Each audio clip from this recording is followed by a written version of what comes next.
Et salut les loulous, j'espère que vous allez bien. Donc voilà, petit débrief des matchs d'hier où il y avait 11 paris. Donc voilà, 11 paris à 5 euros, 55 euros de mise. Donc du coup, sur les 11 il y en a eu 7 de bons. Donc c'est ça, on était sur 65%. Je vous ai dit la moyenne à peu près c'est 70. Donc c'est ça, on est quasiment dans la moyenne. 5 euros de perte du coup. Donc du coup, pour 55 euros de mise, j'ai repris que 50. Donc ça fait 5 euros de perte. Voilà, bah, c'est pas positif, mais bon, ça va, c'est pas non plus la catastrophe. Effectivement, en regardant vraiment sur les 11 paris, il y en a 4 3 qui m'ont fait perdre sur les paires joueurs et un sur le nombre de points dans le match. Donc du coup on voit que jouer les paires joueurs c'était pas trop mon idée de base au début. Après je me suis dit pourquoi pas commencer au début et on verra plus tard au fur et à mesure pour quand on aura un peu plus de certitude. Donc là ça montre que vraiment sur les 11 il y a quasiment que les paires joueurs qui m'ont fait perdre. Donc les paires joueurs c'est pas trop le truc à jouer, à éviter. En tout cas, j'ai voulu le tenter hier, j'ai tenté et voilà, finalement, on va peut-être éviter.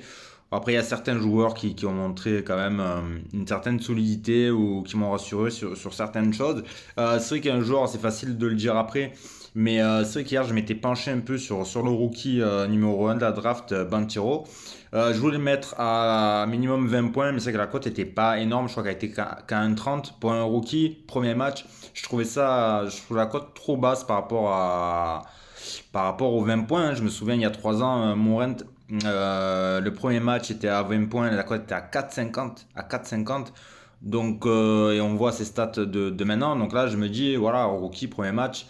Si la cote avait été au moins à 2, j'y serais allé dessus. En tout cas, à 1,30, je trouvais ça un peu trop bas. Et finalement, il a planté 33 points pour son premier match. Donc voilà, donc pour moi, ça sera de toute façon, enfin, je pense, c'est mon avis. Chaque fois que je donne le rookie, pour moi, ça sera le rookie de l'année. Voilà, Banchero, en plus, il aura l'équipe d'Orlando avec lui. Il sera toujours titu. Voilà, il fera ses minutes, il fera ses points aussi. L'équipe va tourner avec lui ou autour de lui. Donc voilà, pour moi, ça, je pense, il n'y a pas de blessure, ça sera le rookie. Donc voilà, après, il y a eu quelques déceptions, voilà, il y a eu quelques déceptions. Jalen Green qui a pas mis le nombre de points, je crois qu'il y a eu Trae Young aussi.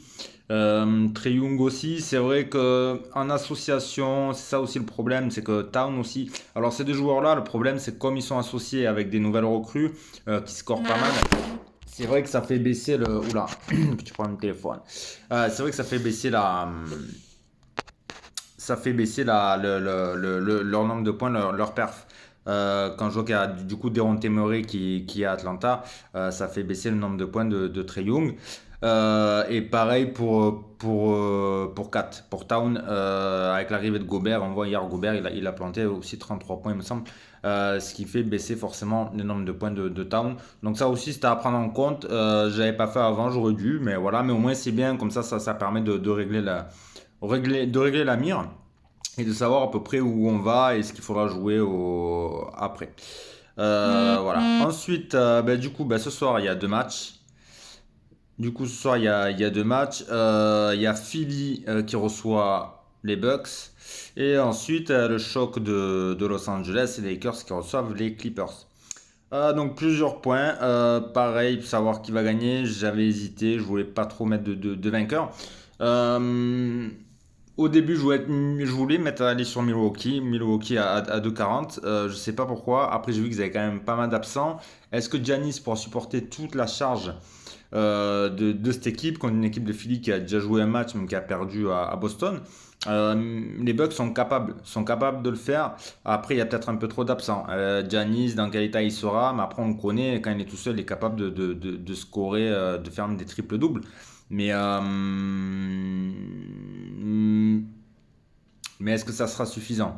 Pareil pour le nombre de points, pour le nombre de 3 points. Si Connaughton, par exemple, est en feu, etc., je sais qu'ils ont pas mal de joueurs en feu à 3 points. Parce que Philly va plus rester dans la raquette, donc ça va laisser pas mal d'ouverture aux 3 points. Du coup, ça peut faire la différence. Est-ce que Harden va avoir la même adresse que la dernière fois? Voilà, c'est toujours aléatoire avec lui, c'est vraiment toujours aléatoire.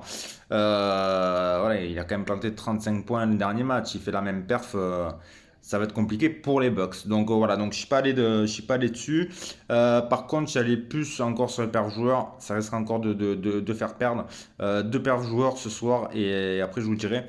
Donc du coup, j'ai mis James Harden avec moins de 10 passes décisives. Voilà, moins de 10 passes décisives.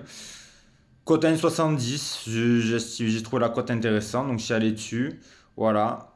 Et j'ai mis par contre avec plus de 19 points, cote à 1,45. Voilà, quand je vois la perf d'avant-hier, il est capable de reproduire ça. Après, on va me dire s'il est aléatoire ce soir, ça va être compliqué. Mais plus de 19 points, s'il est sur une bonne série, sur une bonne vibe, ça va le faire. Donc j'ai mis un 45 pour Arden. Ensuite, et du coup, dernier match, parce que j'ai encore joué un troisième pari sur ce match-là. J'ai mis qu'il y aurait moins de 14, moins de 14 paniers à 3 points. Voilà. Moins de 14 paniers à 3 points. Pour les Bucks. Voilà. Pour les Bucks que je regarde parce que du coup j'avais un doute. Voilà. Moins de 14 paniers à 3 points pour les Bucks. Alors ça va contre ma théorie, contre ma logique. Parce que je dis qu'il y aura pas mal d'ouverture aux 3 points. Ça va laisser pas mal de shoot à 3 points pour les Bucks. Et c'est vrai que c'est des joueurs comme Connaughton, etc. sont en feu. Ils peuvent en mettre pas mal et ça peut exploser. Et ce qui fait que le match pourrait être un peu plus serré et même à l'avantage des Bucks au final. Mais du coup, je vais jouer sur la maladresse de ces joueurs-là. Et vu que c'est leur premier match, je vais jouer contre la maladresse. Et je vais aller en dessous de ces 14 paniers à 3 points. Et dans ces cas-là, si vous allez dans cette logique, à la limite, si vous aussi vous voyez moins que 14 paniers à 3 points, vous pouvez mettre du coup Philly gagnant. Parce que ça va être la clé du match, je pense. Ça va être la clé du match, ça va être les 3 points. S'ils explosent plus de 14 paniers à 3 points, attention aux Bucks. Mais du coup, si vous les voyez moins, mettez Philly. Voilà, parce que c'est après dans la raquette, je pense que ça va être trop compliqué, ça va être trop compliqué pour eux. Même si Giannis il va tout démonter, mais bon, après, que des paniers à 2 points, il n'y a que Giannis tout seul, je vous dis, pour moi, ce sera maigre.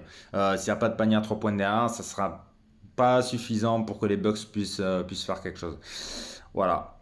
Ensuite, nous avons les Lakers. Les Lakers, alors, je sais pas pourquoi, la cote des Lakers, des Lakers ouais, était à 2,80. Je sais pas pourquoi, j'ai failli à un moment checker sur le bouton. 2,80, j'ai eu la cote énorme, je sais pas pourquoi, j'ai failli. Et après, la lucidité m'a rappelé et j'ai regardé les stats et c'est vrai que bon, les Clippers n'ont pas encore joué. Je sais pas pourquoi j'ai eu cette intuition-là de mettre les Lakers. J'ai regardé les 4 matchs de la saison régulière. Sur les 4 matchs où ils se sont rencontrés, les 4 confrontations, 4 fois les Clips ont gagné. Deux fois de toute façon, c'est dans le même parquet.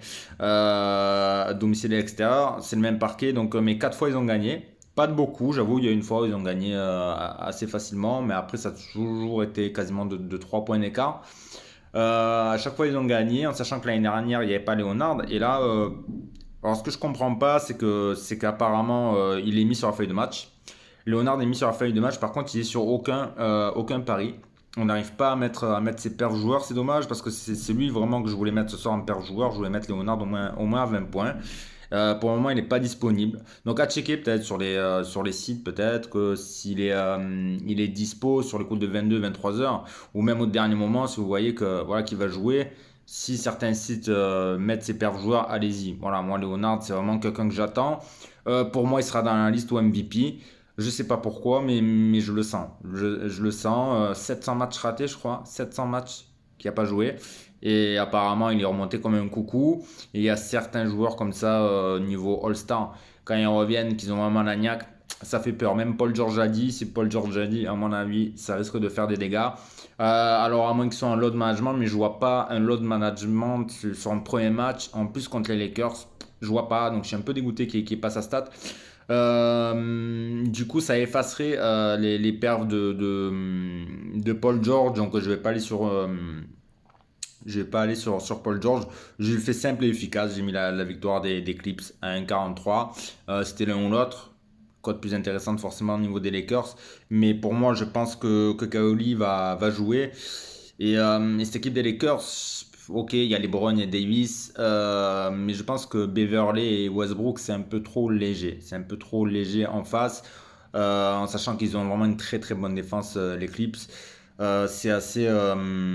C'est très costaud, c'est solide. Ils ont un roster, un des meilleurs rosters de la NBA cette année, on va pas se cacher. C'est complémentaire, c'est solide.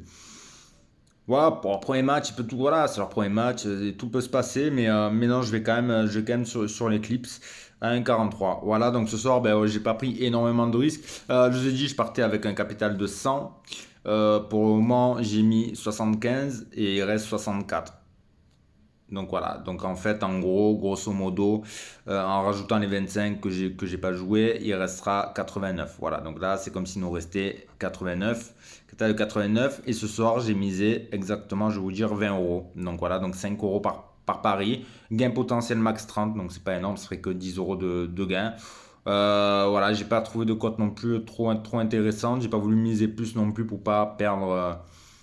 Plus que ça, normalement, moi je dis qu'il faut toujours pas plus jouer que 30% de ses mises. Donc voilà, là, il nous reste 89, pas jouer plus de 30%. Là, je jouais que 20, que 30, pardon, c'est ça, 30, donc c'est ça. Donc jouer 30%, donc ça va. Au pire, si on perd tout, bon, je pense pas, mais bon, admettons, il restera encore 70 balles. 60 balles, pardon. Donc 60 balles, ça reste encore demain, ça reste pas mal de paris pour gagner demain. Donc voilà. Donc voilà, on verra. En tout cas, bon, je touche du bois pour pas tout perdre ce soir, mais logiquement, il y a quand même certains paris où ça va aller.